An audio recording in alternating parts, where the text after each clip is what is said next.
Issue ہے وہ ایک بہت سیریس ہے، اور خاص طور پہ وہ پاکستان کے متوسط طبقے کو اور جو معاشی طور پہ کمزور طبقہ ہے اس کو سب سے زیادہ ہٹ کیا ہے، اور پرائم منسٹر صاحب کی سب سے بڑی کنسرن یہی ہے۔ باقی ہمارے اللہ تعالیٰ کے فضل سے ہمارے کوئی ایسے ایشوز نہیں ہیں جو کہ ہم سمجھیں کہ ہمارے دسترس سے باہر ہیں۔ اس میں جو میٹنگ ہوئی اس میں بڑے جتنے بھی کنسرن لوگ تھے، صوبائی چیف سیکرٹریز تھے، فوڈ سیکرٹریز تھے،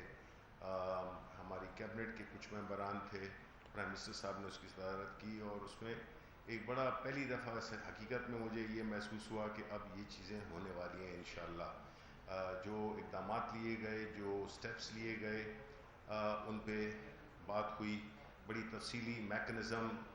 بنائے گئے ہیں جس سے کہ پوری گاؤں کی سطح تک جو ہے تو ہم انشور کریں گے کہ جو قیمتیں ہیں جو کہ کم ہوں، اس کے علاوہ جو سپلائی ہے وہ بہتر ہو، اور ایسے میکنزم بنائے گئے ہیں جس میں کہ کسی چیز کی بھی جو شارٹیج ہے اس کو پہلے سے انٹیسپیٹ کر کے اس کے بارے میں ہم ایک بڑا ہی ایک منظم قسم کا طریقہ کار اختیار کرنے والے ہیں، اور انشاءاللہ ہم یہی سمجھتے ہیں کہ اگلے آنے والے دنوں میں یہ مسئلہ انشاءاللہ حل ہو جائے گا۔ دوسری جو اہم اس میں جو بات تھی وہ یہ آٹے کی ہے، کیونکہ یہ ایک ایسا آئٹم ہے جو کہ ظاہر ہے کہ ہم سب پاکستان کے لوگ استعمال کرتے ہیں، ہماری اسٹیپل ڈائٹ ہے۔ اس میں جو بنیادی جو ڈسٹورشن تھی وہ ہم پہلے بھی، میں نے کئی پریس کانفرنس میں پہلے بھی کہا اور آج پھر اس کا ذکر کروں گا، لیکن ساتھ ہی ساتھ میں ایک بہتر خبر ہے، وہ یہ تھی کہ جو سندھ نے مسلسل جو شارٹیج رکھی، اس میں جی آپ کو پتہ ہے کہ 2 صوبے ہیں، وہ خیبر پختونخوا اور بلوچستان، جو کہ گندم کم پیدا کرتے ہیں۔ خیبر پختونخوا بارشوں کی وجہ سے ان کی فصل کو کافی نقصان پہنچا، جس کی وجہ سے ایک سپلائی کا جو وہ ہے وہ شارٹیج پیدا ہوا، اور اس کو حل کرنے کے لیے ہم نے مختلف میکنزمز لیے، پرائیویٹ سیکٹر سے اور پبلک سیکٹر دونوں نے امپورٹس کی ہیں جو کہ آنا شروع ہو گئی ہیں۔ تو انشاءاللہ ہمارے جو ذخائر ہیں ایون اس وقت جو ہے وہ بالکل پورے ہیں، اور جو مزید آئیں گے اس سے وفر تعداد میں جو ہے نا ہمارے پاس ویٹ شامل ہوگی۔ ہوتا یہ تھا کہ جب پرائسز کی بھی بات ہوئی کہ پنجاب میں خاص طور پہ جو پرائس ہے آٹے کی، وہ سرکاری طور پہ بھی اور غیر سرکاری طور پہ بھی جو فگرز لیے گئے ہیں وہ 950 اور 1000 کے قریب فلکچویٹ کرتی ہے، جبکہ خیبر جی کتنے کلو نہیں وہی 20 کی اس کے علاوہ جو ہے وہ کراچی میں زیادہ 1300 سے 1400 تک، اس طرح خیبر پختونخوا میں 1100 سے 1300 تک۔ لیکن خیبر پختونخوا کی جو ایک ایشو تھا وہ یہی تھا کہ وہاں پہ جو فائن آٹا ہے وہ زیادہ استعمال ہوتا ہے، تو اس کی قیمت ذرا ویسے بھی زیادہ ہوتی ہے۔ لیکن جو اس میں جو سب سے بڑا کردار رہا ہے، ایک نیگیٹو کردار، وہ رہا ہے سندھ حکومت کا۔ سندھ حکومت باوجود اس کے کہ وہاں پہ 1400 روپے انہوں نے اپنے ہی لوگوں کو، اور اس کی وجہ سے پھر جو ایک گیپ پیدا ہوا، ایک پرائسز کا جو ایک ڈفرینشل پیدا ہوا، یعنی کہ 900 950 آپ لگا لیں پنجاب کی قیمت، اور 1400 1500 روپے وہ سندھ میں تھی، تو ظاہر ہے کہ جدھر 400 500 روپے کی ایک بوری میں فرق ہو تو کس طرح وہ ادھر اپنے ملک میں ہی وہ اوپر کی طرف جائے گا، ٹھیک ہے۔ سندھ حکومت نے جس وجہ سے بھی انہوں نے کیا ہے، وہ ظاہر ہے کہ میں یہ کہوں گا کہ وہ بدنیتی پہ وہ تھا، بدنیتی ان کی جو سیاسی بدنیتی تھی، جس کی بنیاد پہ انہوں نے روکے رکھا ریلیز کو، گندم کی ریلیز کو۔ اس سے ہوا کیا کہ ان کے اپنے سندھ کے عوام کو بھی تکلیف پہنچی، انہوں وہ مہنگا آٹا خریدنے پہ مجبور کیا انہوں نے، لیکن فائنلی ان کو عقل آ گئی ہے، اور انہوں نے آج میرا خیال ہے فیصلہ کیا ہے کہ وہ گندم ریلیز کرنا شروع کریں گے 16 تاریخ سے یا 15 تاریخ سے۔ تو اس سے بھی فرق پڑے گا، کیونکہ جب وہ جو ایک پنجاب سے جو اوپر کی طرف جو جا رہی تھی جو آٹے کی، وہ ایک میں اسمگلنگ تو نہیں کہوں گا کیونکہ اپنے ملک میں آپ اسمگلنگ تھوڑی کرتے ہیں، لیکن وہ جو قیمتوں کا فرق تھا اس کی وجہ سے یہ پورے پرائس اکراس دا کنٹری اس پہ یہ فرق پڑا۔ اس کے علاوہ جو کیبنٹ کی جہاں تک میٹنگ ہوئی، اس میں بنیادی طور پہ مختلف ایشوز ڈسکس کیے گئے، وہ آپ کو ہم اس کی تفصیل پرنٹڈ تفصیل ہم آپ کو ایجنڈا بائی ایجنڈا ہم آپ کو دے دیں گے. کچھ میں آپ سوالات میں بھی پوچھ سکتے ہیں. اس میں جو اہم چیز تھی ایک یہ تھی کہ بڑی چیمگوئیاں اور بڑی غلط خبریں پھیل رہی ہیں کہ جی روزویلٹ ہم نے بیچ دیا ہے. روزویلٹ کو ہم نے بیچا نہیں بلکہ اس کی ملکیت ہم نے مکمل کر لی, اس لیے کہ اس پہ کوئی $1,29,000 کا قرضہ تھا جو کہ جے پی مورگن نے دیا ہوا تھا. تو اس قرضے کو پے کر کے ہماری حکومت پاکستان نے پے کر کے اس کی جو مکمل وہ ہے اونرشپ ہے وہ لے لی ہے, کیونکہ وہ نقصان میں بھی جا رہا تھا. اور آپ کو پتہ ہے کہ جس طرح کووڈ امریکہ میں ہے تو ظاہر ہے کہ جو ہوٹلز جتنے ہیں جنرلی اور کئی بزنسز ان کو بڑا نقصان پہنچا ہے. تو اس کی وجہ سے جو وہ لاس میک کر رہا تھا, جو نقصان کر رہا تھا, وہ ایک قدرتی امر تھا. لیکن جو ہم نے جو پیمنٹ کر دی ہے, وہ جو قرض تھا وہ دے دیا ہے. وہاں کی جو ہوٹل کی یونین ہے سب کو تنخواہیں سب کچھ دے دیا ہے. تو اس لحاظ سے اب اللہ تعالیٰ کے فضل سے ہمارا وہ پوری اس کی ملکیت ہے. تو یہ ساری جو چیمیں گوئیاں ہوتی ہیں کہ جی اس کو بیچ دیا ہے, اس کو یہ ہو رہا ہے وہ ہو رہا ہے, وہ ساری غلط ہیں. اور ہم اس کو پورا ہمارا ایک نیشنل ایسٹ ہے وہ, اور اس کو ہم بہترین طریقے سے اس کی دیکھ بھال کریں گے. اس کے علاوہ بات ہوئی کیمپ آفیسز کی. ایک ایجنڈا تھا جس میں کہ ایک اس میں کیمپ آفیسز کی بات تھی. تو پرائم منسٹر صاحب کو نے بڑی ناراضگی کا اظہار کیا کہ یہ جو اس ملک میں ایک غریب ملک جو کہ اپنی قرضوں میں ڈوبا ہوا ہے, یہاں پہ لوگوں کو کتنی تکالیف ہیں, اور جو ان کے حکمران ہیں وہ ایک ایسے طرز زندگی اختیار کیے ہوئے ہیں جو کہ کسی بھی ایون جو امیر ملک ہیں ان کے جو حکمران ہیں وہ بھی ان کی طرز زندگی بھی یہ نہیں ہے. مطلب ہے کہ کیمپ آفیسز کھولے ہوئے تھے ہر جگہ. جو پرائم منسٹر آیا اس نے اپنے کیمپ آفیسز, اگر وہ کوہاٹ کا ہے تو اس نے کوہاٹ میں 5 کیمپ آفیسز کھول لیے, جو ملتان کا ہے اس نے کھول لیے, اور جو سب سے چیمپئن تھے وہ تو ظاہر ہے کہ نواز شریف تھے جنہوں نے کہ مختلف کیمپ آفیسز کھولے ہوئے تھے. اور یعنی اندازہ کریں کہ جو ان کے جاتی عمرہ کا جو کیمپ آفس تھا اس میں کوئی 2752 پولیس کے اہلکار وہاں پہ ڈیوٹی پہ ہوتے تھے, اور ایک اہلکار پہ 50,000 روپے خرچہ آتا ہے. اسی طرح آصف علی زرداری انہوں نے بھی یہی کیا ہوا تھا.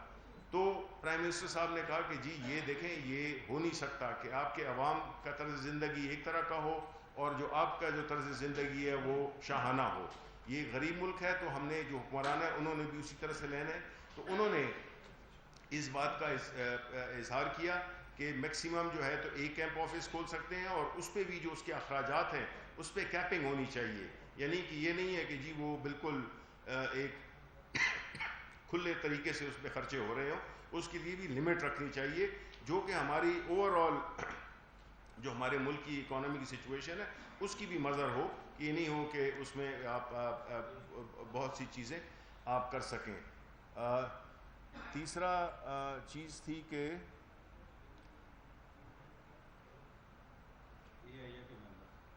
جی پی آئی اے کے ممبر وہ تو ان پہ بحث ہوئی اور ان کو اپروو کر دیا گیا. اور اس کے علاوہ جو ہے تو وہ شاید آپ کا سوال بھی کوئی پوچھ رہا تھا کہ جو ایم کیو ایم کے جو ہمارے وہ ہیں ان کے جو مقدمات ہیں ان کے بارے میں ان کے ممبر نے وہ کیا سجیشن پیش کی کہ جو جن کو تالی بجانے پہ جب ان کا وہ الطاف حسین تقریر کر رہا تالی بجانے پہ جو ان کے خلاف مقدمات لیے گئے تھے تو ان کا کچھ حل نکالا جائے. تو پھر پرائم منسٹر نے یہ بھی کہا کہ ان پہ بھی مقدمہ ہے اور کیبنٹ کے کچھ ایسے منسٹرز ہیں ان پہ بھی مقدمہ ہے, میرے پہ بھی ایک مقدمہ ہے. تو اس کے بارے میں یہ ایک بات ہوئی. تو بنیادی طور پہ یہ ایسی چیزیں تھیں جس کے میں سمجھتا ہوں کہ آپ کو اس کی آگاہی دے دوں, اور باقی جو ہے تو آپ سوال کرتے رہیں گے اور میں اس کا بتاتا رہوں گا. اور ایک آخری چیز یہ تھی کہ پی آئی اے کا بھی جو ڈسپائٹ جتنی بھی انہوں نے کووڈ کی وجہ سے یا اس کی جو بھی تکالیف تھیں, پہلی دفعہ تھی کہ انہوں نے اپنا ریونیو میں میجر انکریز کیا. اور جو آپ کے سوالات ہیں اس کے لیے میں حاضر ہوں. شکریہ سر. یہ بتائیے گا کہ آج ادارہ کابینہ کا اجلاس اہم تھا,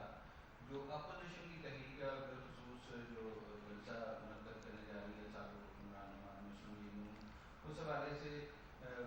کیا فیصلہ ہوا؟ کیونکہ یہ خبریں تو آئی ہیں کہ حکومت نے ان کو اجازت دینے کا فیصلہ کیا اور کہا کہ اپوزیشن خود پر جلسے کرے, تو کیا لاہے عمل ہوگا اپوزیشن کی اس تحریک پر حکومت؟ دیکھیں پہلی بات تو یہ ہے کہ جو یہ اپوزیشن جماعتوں کا یہ جو اکٹ ہے، ہم نے تو پہلے بھی کہا تھا ہمیں کوئی فکر نہیں ہے، ہم اپنی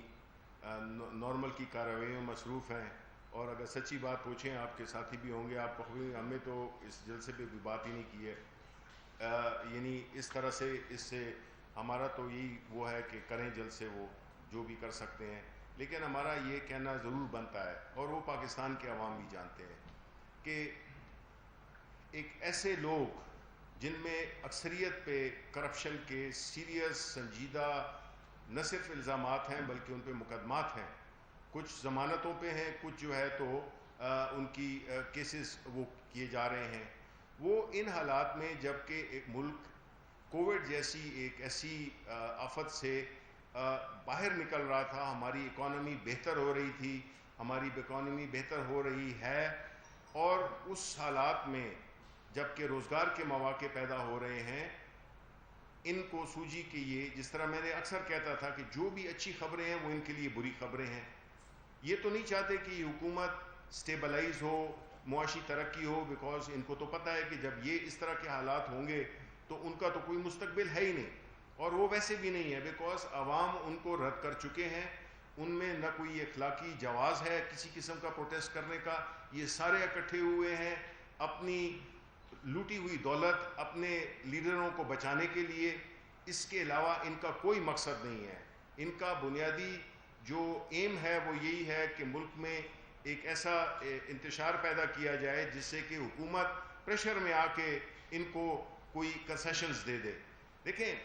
ہماری حکومت ایک بڑے جنون طریقے سے الیکٹ ہوئی، الیکشن کی بات کرتے ہیں، الیکشن میں سب کو پتہ ہے کہ 2013 کے الیکشن میں کیا پوزیشن تھی، اس میں کیا ہمارا سٹانس کیا تھا، ہم نے تو یہ شروع کیا تھا، ہم نے جو یہ پروٹیسٹ شروع کیے تھے، اور اس زمانے میں کیا الیکشن پٹیشن کتنی ہوئی تھیں، 413 کے قریب، اور اس دفعہ کتنی ہوئی، 287 کے قریب، اس 287 میں بھی جو نیشنل اسمبلی کی تھیں وہ 90 تھیں، اس 90 میں بھی جو پنجاب میں تھیں اس میں 13 ہماری تھیں اور 11 تھیں پی ایم ایل این نون کی۔ اس کے علاوہ جو بھی یہ ہوا اپنا جو سیٹس تھیں، کوئی 16 کے قریب ایسی سیٹس تھیں جس میں کہ ہمارا کینڈیڈیٹ 50 ووٹ سے لے کر 2500 ووٹ تک کے مارجن سے ہارا ہے۔ تو اگر ایسا الیکشن تھا جو کہ رگڈ تھا تو اس میں پھر ہم نے یہ 15-16 کی کیوں ہمیں مار پڑی، اور انہوں نے پھر کمپلین کیوں نہیں کیا، انہوں نے الیکشن کمیشن میں کمپلین کیوں نہیں کیا، ان کی پیٹیشنز اتنی کم کیوں ہیں؟ 2 سال سے بیٹھے ہوئے ہیں، تنخواہیں بھی لے رہے ہیں، مزے بھی اڑا رہے ہیں، الیکشنز کے لیے بھی کھڑے ہوئے ہیں، کینڈیڈیٹ بنے ہیں مولانا فضل الرحمان، ان کا بیٹا الیکٹ ہوا ہے تو الیکشن ٹھیک ہے، وہ خود نہیں الیکٹ ہوئے ہیں تو غلط ہے۔ اسی طرح اور بھی جتنے بھی ہیں، چاہے وہ نون کے ہوں یا پیپلز پارٹی کے ہوں، وہ الیکشن ہارے ہیں، بلکہ ہم تو یہ سمجھتے ہیں کہ ان کو ان کی جو حیثیت ہے، جو ان کی اصلیت ہے، جو ان کے کرتوت تھے، اس کے حساب سے ان کو زیادہ سیٹیں مل گئیں، ہمارا تو یہ کہنا ہے۔ تو اس بنیاد پہ اپنی کرپشن کو چھپانے کے لیے پریشر ڈالنا حکومت پہ، اس قسم کی باتیں کریں، یہ جو ہے تو ان کو پتہ چل جائے گا کہ ان کی کیا حیثیت ہے، عوام ان کو ریجیکٹ کر سکیں۔ یہ مولانا صاحب کو یوز کر رہے ہیں اور مولانا صاحب ان کو استعمال کر رہے ہیں، لیکن آپ نے دیکھا تھا جب مولانا صاحب پچھلی دفعہ بھی آئے تھے یہاں پہ اسلام آباد میں، تو آپ نے دیکھا تھا کہ کس طرح سے پیپلز پارٹی نے اور پاکستان مسلم لیگ نون نے ان کو دغا دے دیا اور ان کو ایک قسم کا واپس جانا پڑا بغیر کچھ اچیو کیے ہوئے۔ تو یہ ان کا جو یہ جو ناٹک ہے جو یہ رچا رہے ہیں، پتہ نہیں کب ہے اور کدھر ہے، گجرانوالہ میں ہے کہ گجرات میں ہے، گجرانوالہ میں ہے، تو اس سے ہمیں کوئی فرق نہیں پڑتا، یہ کریں۔ انہوں نے جو بھی اپنا ایک جو اخلاقی جو چیز ہے جس کو کہتے ہیں نا، ان کی ساخت میں وہ ہے ہی نہیں، یہ بالکل وہی چاہتے ہیں کہ پاکستان اسی ڈگر پہ چلے جس میں کہ یہ بادشاہوں کی طرح رہتے تھے، ہر ایک نے اپنے اپنے دھڑے بنائے ہوئے تھے، ہر ایک نے اپنے اپنے لیے ایک کرپشن کا ایک بازار گرم کیا ہوا تھا، تو اس سے ہمیں کوئی فرق نہیں پڑتا۔ جی سید صاحب، میں سید مصطفیٰ نام پر ہوں۔ جی جی، یہ آپ نے کیونکہ شروع میں ہی آپ نے مہنگائی کا ذکر کیا ہے، جی اچھا ایک مطلب وہ ہے، جی جی بالکل، اور مگر یہ آپ صرف یہ بتا دیں کہ مہنگائی جو ہے اس کی